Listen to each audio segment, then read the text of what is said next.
Diana here. Welcome to Sew Learn Create. If you like our content and the videos that we show, one way you can help us grow is through our Patreon page. We have different levels of membership, so be sure to check it out. The link is in the description.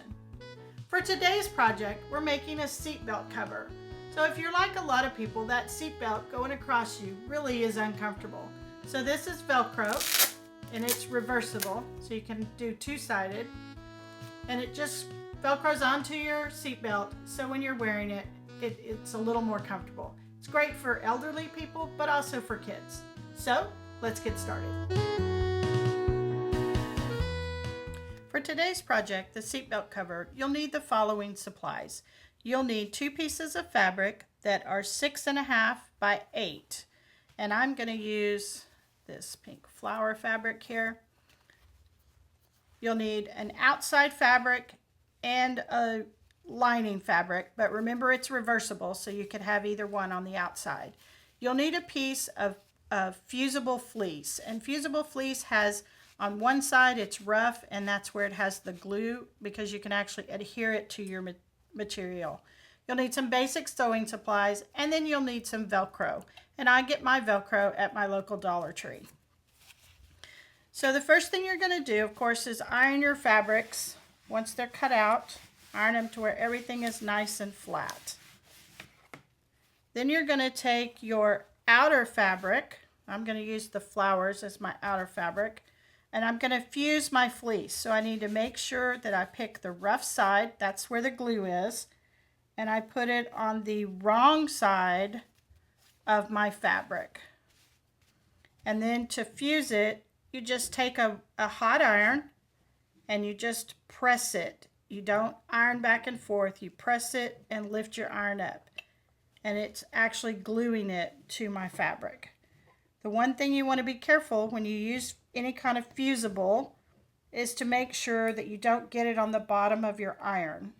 If you get it on the iron, if it melts on your iron, then you'll need to clean your iron because it will affect all your other projects.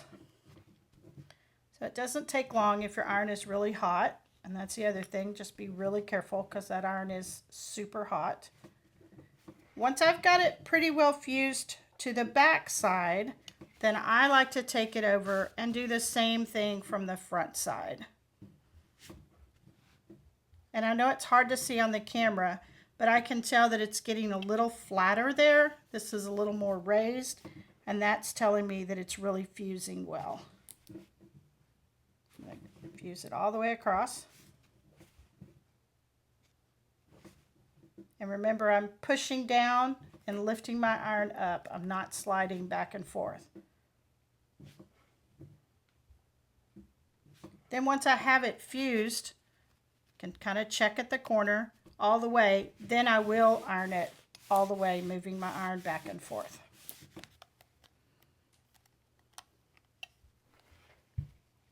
Now that we have our fused outer layer, then we're going to lay that right side up.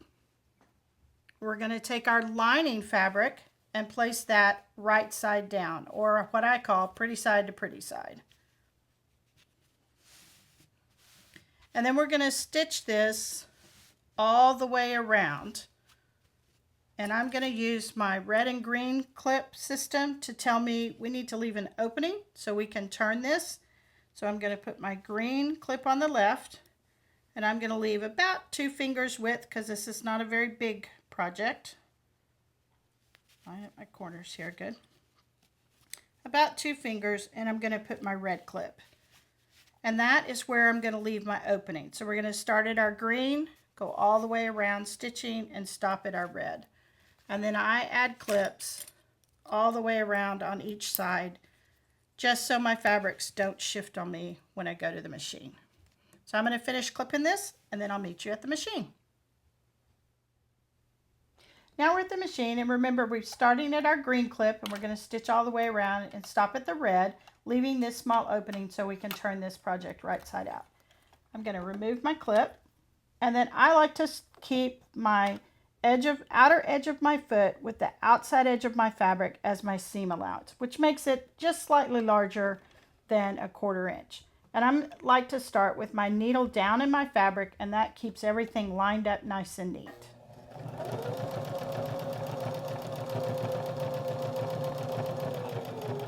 Then when I get to my corners, I'm going to stop with my needle down, lift my presser foot, turn my fabric, that keeps everything straight, and make sure it lines back up nice and straight with that edge.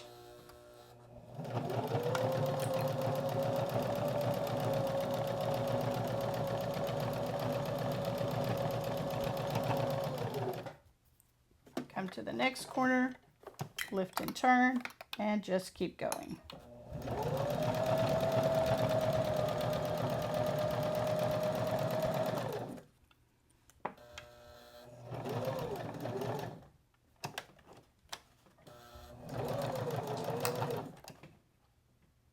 Just a little bit, cut off.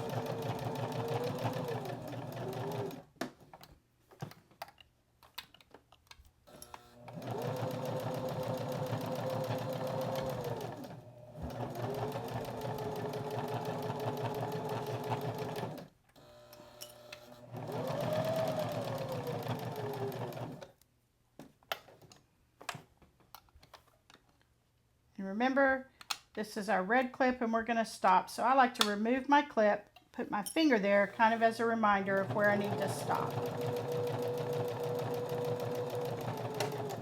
And then I back stitch just a little bit at that opening.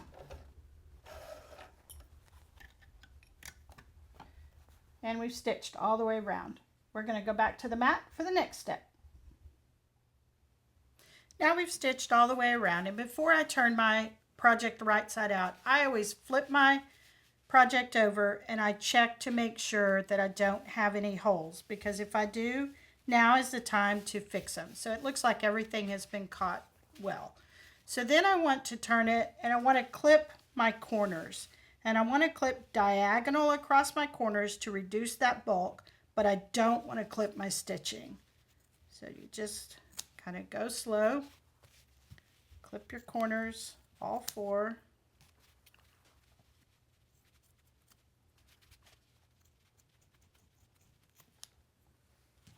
And then we're going to use this opening and we want to turn it right side out.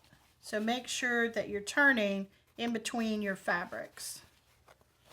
So I like to put it in, go to the corner, put my thumb, kind of poke it out so I have a good chunk to get a hold of.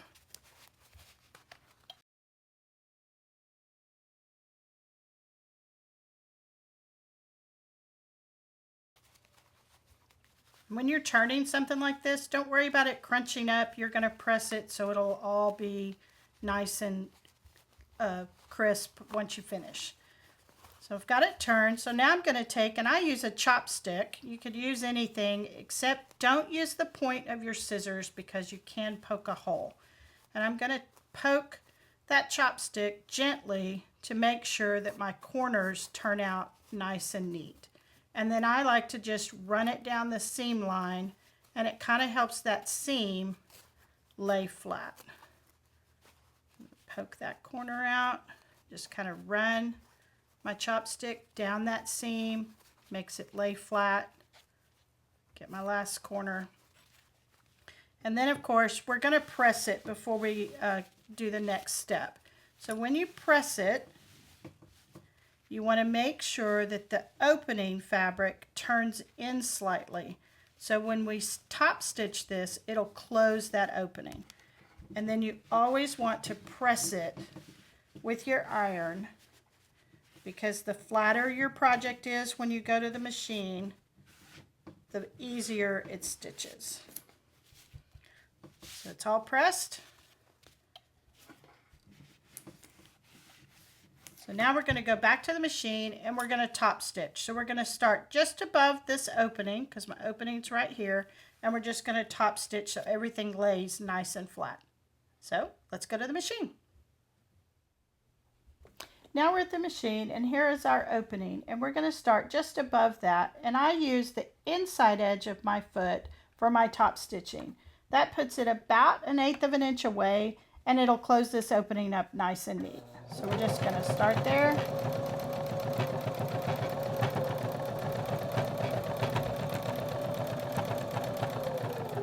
once again, when I come to my corners, I'm going to leave my needle down, lift my presser foot and turn, and make sure I line up with the inside edge of that foot.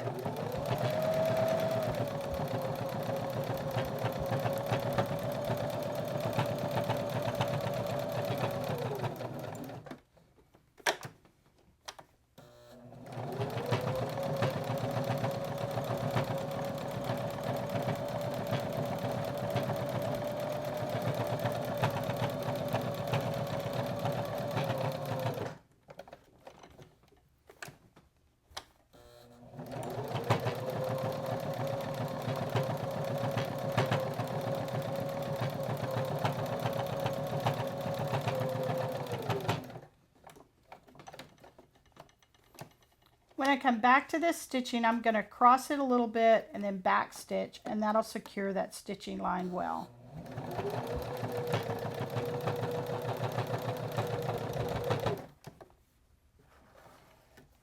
And the reason you want to top stitch is not only to close your opening, but it also secures both of your layers and your edges well so that they don't roll on you and you see your lining on one side and your outer on the other side where you don't want it. You want a nice crisp edge. So we'll go back to the mat for the next project. Now we've top stitched all the way around and closed our opening. So for the next part, your seatbelt cover, you want longer, so you need to turn it portrait, or where the long side is going up and down and your short side is going across. And I've turned it wrong the other way and it doesn't work as well. So we're going to take and we're going to fold it into a third. So I've folded in my one side and then I've folded my other one across it,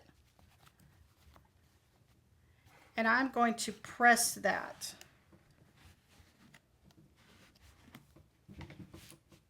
And the reason I'm pressing it folded is because I want to see those folded lines, because I'm actually going to stitch on those lines. So I can see kind of where it's folded. Then I'm going to take my ruler and I'm going to just draw a light pencil line to stitch on.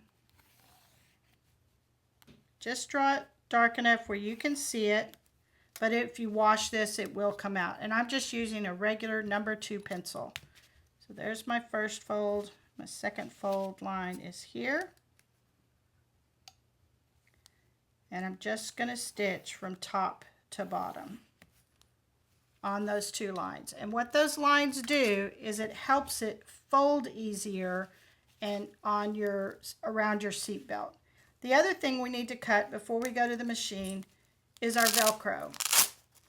And your Velcro needs to run just inside your seam allowances, and you have a fuzzy side and a rough side to Velcro. Velcro, when you get it, usually comes on a roll, and it's usually rolled opposite so it doesn't stick together. So you can just take your pieces, and I like to turn them and put them together just enough before I cut it. It takes a little bit of finagling.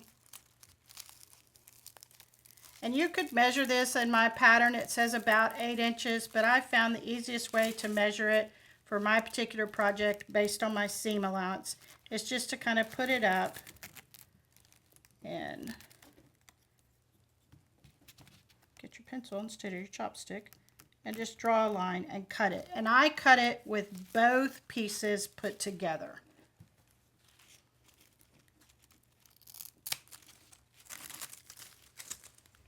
Then we'll separate them and we'll stitch them separately. But that way I make sure that my Velcro is exactly the same size.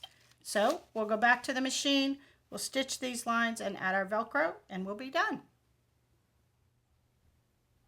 Now we're at the machine, and the first thing we're going to do is stitch down the 2 lines that we've drawn.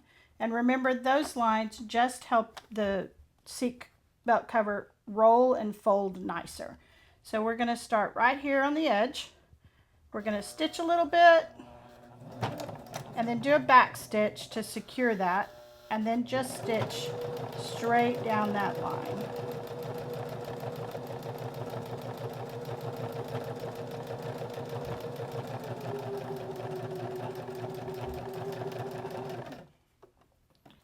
It's kind of got a little bit of a fold there, so I'm going to lift my presser foot, kind of press that out, and then just keep stitching. And I'm going to back stitch right here at the end again.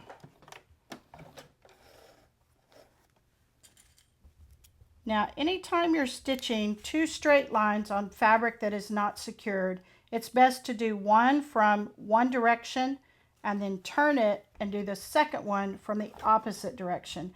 And that keeps your fabric from all moving toward one end or the other and makes it lay nicer. That's kind of a quilting trick. Back stitch a little bit.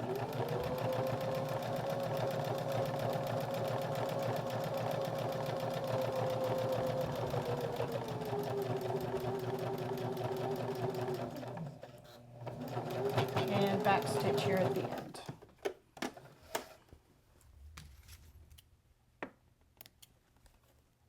And don't worry about the pencil lines because this is washable. So when you put it in the washing machine, those pencil lines will disappear in the wash. Now we need to add our Velcro. And I always start with the smooth side of my Velcro. So I'm going to fold my right side in and fold my left side on top of it. And I want my smooth side to be on this side. So that would be on the right hand fold. And I'm just going to put it there on the edge, but I don't want it to be so close to the edge it covers my stitching.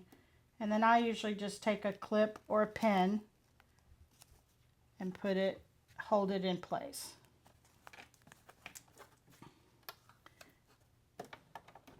And then just sew your Velcro. Don't ever start in the corner because it's hard for the machine and you to keep it from folding up underneath. So I start just a little bit off that corner. And Velcro has a leader edge on both sides. That's where you're going to stitch. You're not going to stitch actually on the fuzzy part. You're going to stitch right on that edge. So just go slow.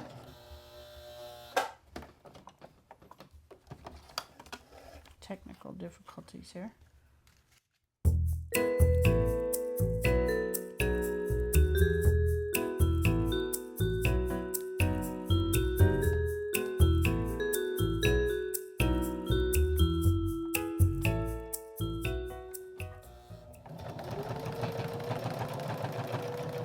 And stitch right on that leader edge.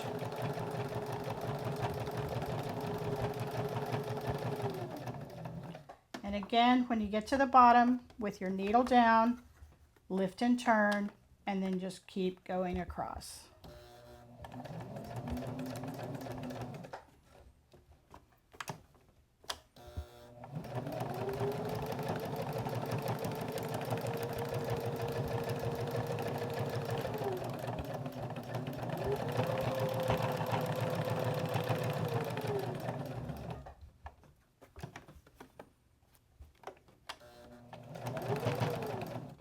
And when I come back to this side, and I'm going to cross this stitching again like I did earlier and back stitch to secure that stitching really well.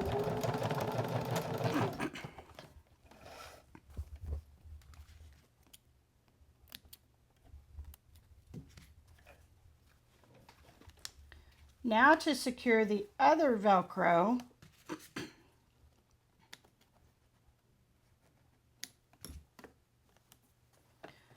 that was on our outer fabric. The other Velcro will cross on top of that, so it will need to be on your lining fabric. And that's what makes it reversible. So you have one on your outer fabric and one on your inner fabric. And I just kind of line it up. It's a long piece of Velcro, so as long as it's lined up pretty well and not really off, then it will secure nicely. And you can see the leader edge a little bit better on the rough side of the Velcro. So again, starting just off that corner on that leader edge of the fabric and just stitch down.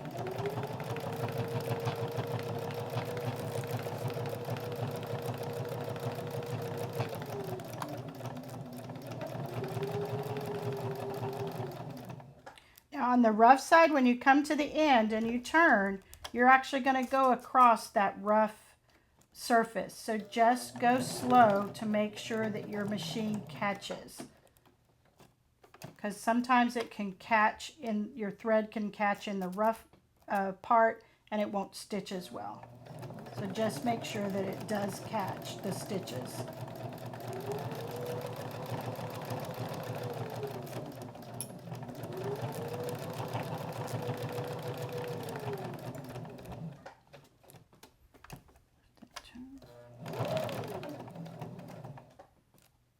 And again, I'm going to come back and I'm going to cross that stitching line and back stitch.